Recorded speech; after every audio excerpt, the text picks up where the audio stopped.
The main ballroom of the Grand Azure Hotel was humming with the sound of old money and new arrogance. At the center of the head table sat Evelyn Vance.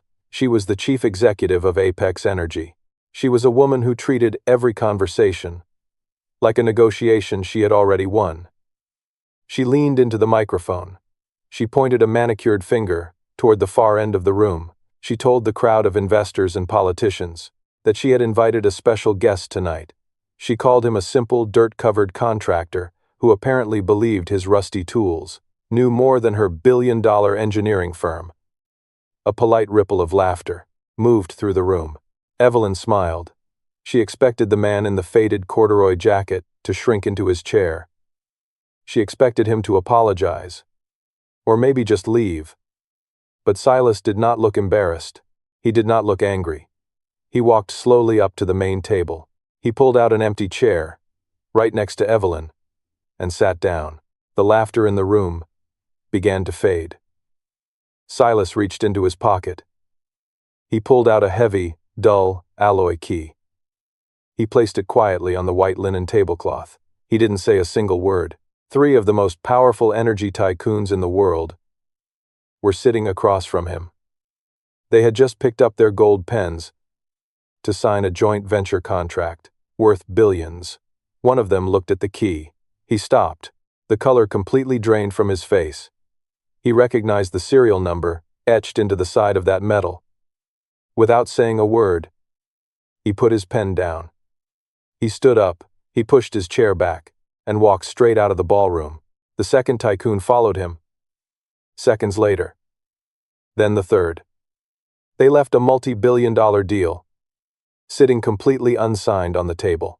Evelyn watched them leave in total shock. She had invited this man here to crush him. She had no idea that she had just invited the one man who actually owned the rights to everything she was trying to sell. If you believe that the light of truth can never be extinguished, comment.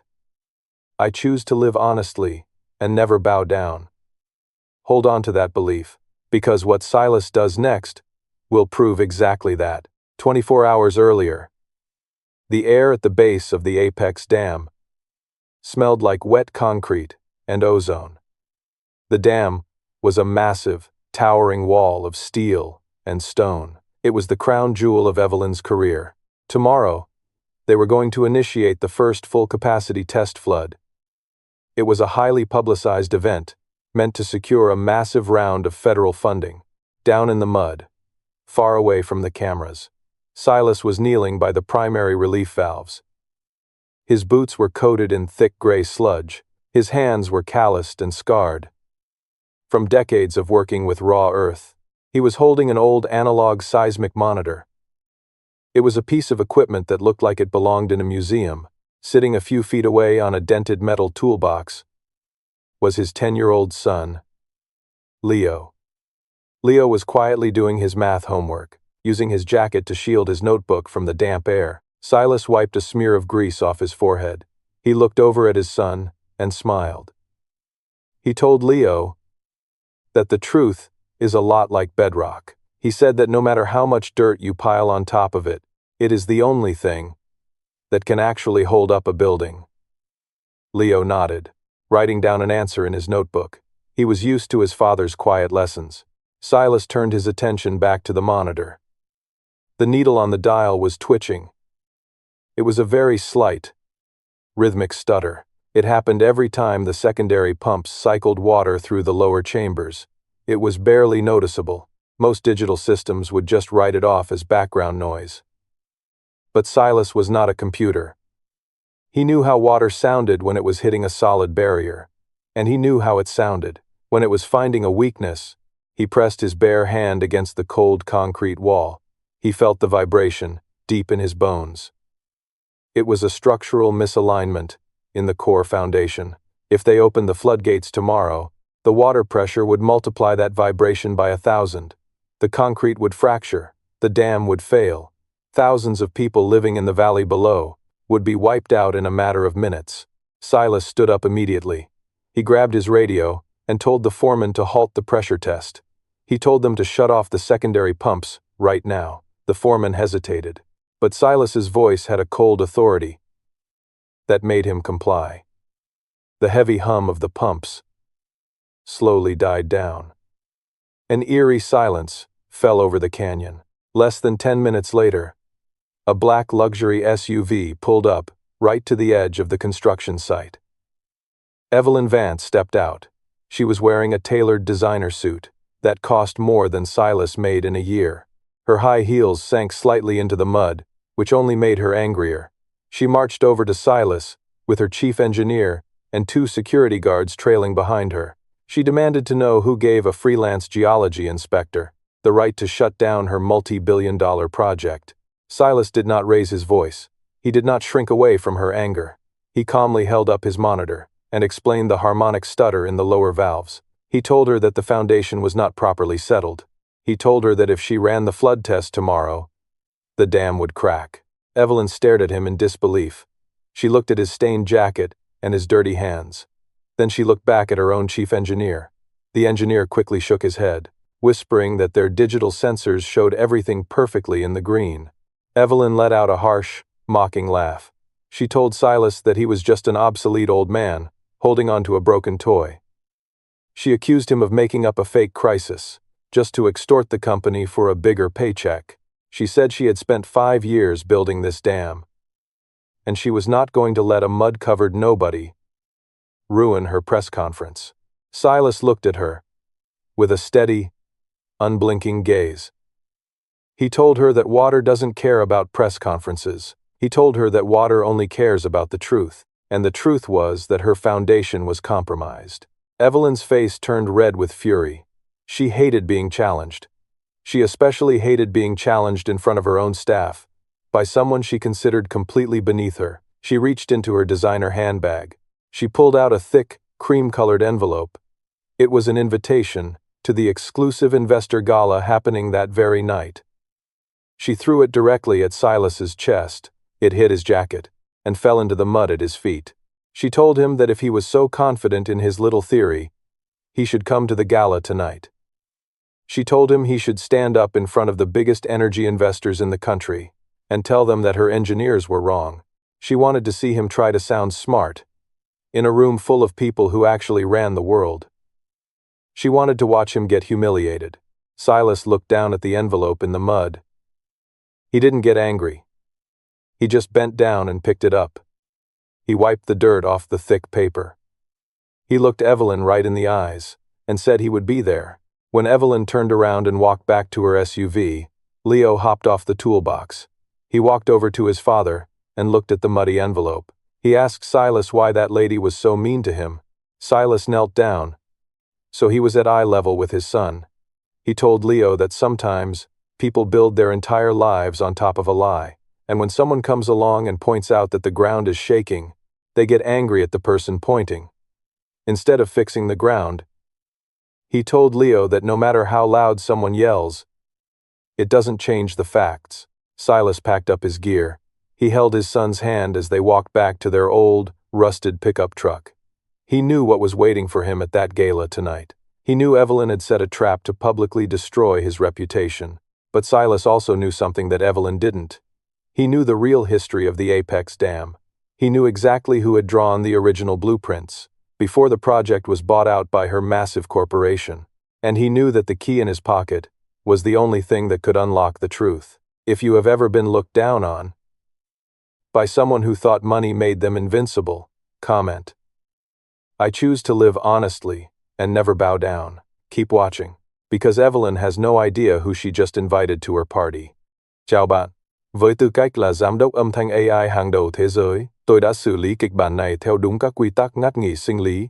Điểm nhấn trọng âm và nhịp điệu cảm xúc để hệ thống Minimax có thể truyền tải một cách chân thực, sâu lắng và kịch tính nhất. Dưới đây là bản quê chi tiết dành cho bạn. The Grand Azure Ballroom smelled of expensive champagne and imported orchids. It was the kind of room where people bought and sold rivers. Before dessert was even served, Evelyn Vance stood at the front, holding a gold-plated microphone. She was wearing a dress that cost more than a small house. She was smiling her perfect, practiced smile. She told the crowd of billionaires that Apex Energy had overcome every obstacle. She pointed to the heavy oak doors at the back of the room. Just as they swung open, she announced that she had even invited a lowly dirt kicker to witness true power tonight. Every head in the room turned. They expected a man, cowering in fear. Instead, Silas walked through those doors with a heavy, calm stride. He was wearing a borrowed suit that didn't quite fit his broad shoulders. His hands still had faint stains of grease, embedded deep in the knuckles. Evelyn gestured to an empty chair, right next to her. She told him to take a seat. With the adults, Silas didn't say a word. He walked all the way up to the main table, pulled the chair out, and sat down. The men, sitting across from him, were the chairmen of 3 global investment firms. They were holding expensive pens, seconds away from signing a $50 billion joint venture. Silas reached into his jacket pocket. He placed a heavy, dull alloy key on the white tablecloth. It made a solid metallic thud against the wood underneath. The chairman of Vanguard Holdings looked down at it. He squinted at the serial number, etched into the side of the metal. It was a 12-digit alphanumeric sequence that most people would completely ignore. But to a man who built his massive fortune buying up engineering patents, that sequence meant only one thing. It was the physical authentication drive of a core holder. It meant the quiet man sitting across from him owned the foundational blueprints of the Apex Dam, and it meant everything Evelyn was trying to sell them was technically stolen property. The chairman slowly put his pen down. He stood up, without saying a single word to Evelyn. He walked completely out of the ballroom, his face pale. The other 2 tycoons noticed the absolute panic in his eyes. They looked at the key, realized exactly what it meant, and scrambled out of their chairs to follow him.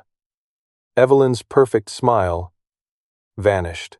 She looked at the empty chairs, then down at Silas. She demanded to know what he had just done to her investors. If you believe that the truth always destroys the arrogance of liars. Comment. I choose to live honestly and never bow down. Keep that energy, because Evelyn's nightmare is just beginning. Silas calmly picked up the key. He walked over to the presentation podium, where Evelyn's laptop was hooked up to the giant projector screen. He plugged the heavy alloy drive into the primary port. The massive screen flickered. The slick, corporate Apex Energy logo completely disappeared. It was replaced by thousands of lines of raw, unedited architectural code. Silas turned on the podium microphone. His voice echoed clearly through the massive, dead silent ballroom. He told the crowd that 5 years ago, he designed the core foundation of the dam they were about to buy. He said he built it to withstand anything, but he never signed off on the final construction. He stepped back from the industry when his wife passed away, wanting a quiet, safe life for his son. Evelyn looked like she couldn't breathe. She screamed for the hotel security to cut the power to the stage. But Silas was already typing on the keyboard. He pulled up a digital document and projected it onto the massive screen. It was a safety approval form, dated 3 years after Silas had officially left the grid. It had his digital signature stamped right at the bottom. Silas looked directly at Evelyn. He told her that you cannot forge the signature of a core holder without triggering a silent security audit. He told everyone in the room that Evelyn's engineers had cut corners to save millions of dollars. They altered his design without knowing how to balance the pressure. He hit a final button, running the live diagnostic program directly from his drive to the dam's sensors. A massive red warning flashed across the screen for the whole room to see. It showed a 90% probability of structural collapse if the floodgates were opened for the test tomorrow. The ballroom erupted into sheer chaos. Wealthy investors were shouting and pushing toward the exits. Politicians were frantically calling their lawyers to distance themselves from Apex Energy. Evelyn was backed against the wall, shaking her head, whispering to anyone who would listen that he was lying. But the data was right there on the screen, undeniable and absolute. She had risked thousands of innocent lives just to secure a federal bonus for herself. If you refuse to let greed put innocent people in danger, comment. I choose to live honestly and never bow down. The heavy oak doors to the ballroom burst open again. This time, it wasn't a late guest. It was a team of federal investigators from the Department of Energy, backed by state police. The tycoons who ran out earlier hadn't just fled the building. They had made phone calls to federal authorities to save their own skin and report the fraud. 2 agents walked straight past Silas and approached Evelyn. They told her that the dam was officially under federal lockdown, pending a full structural audit. They read her rights and asked her to put her hands behind her back. Evelyn was handcuffed, right in front of the very people she had tried to impress and manipulate. Her billion-dollar empire crumbled to dust in less than 10 minutes. She looked back at Silas as they marched her away. Her eyes were full of tears and absolute, crushing defeat. Silas didn't smile. He didn't gloat or say "I told you so." He just pulled his drive from the laptop and slipped it back into his pocket. He walked out the side door, leaving the noise, the greed, and the panic behind him. The cool night air felt incredibly good on his face. He walked across the empty parking lot toward his rusted, reliable pickup truck. Leo was sitting in the passenger seat, fast asleep, with his math notebook still resting on his lap. Silas opened the door softly, so he wouldn't wake the boy. He took off the tight, uncomfortable suit jacket and tossed it in the back seat. He turned the key and started the engine. The familiar, low rumble woke Leo up anyway. Leo rubbed his eyes, looked at his dad, and asked if he got to talk to the mean lady. Silas put the truck in gear and gave his son a warm, tired smile. He told Leo that he didn't have to talk very much at all.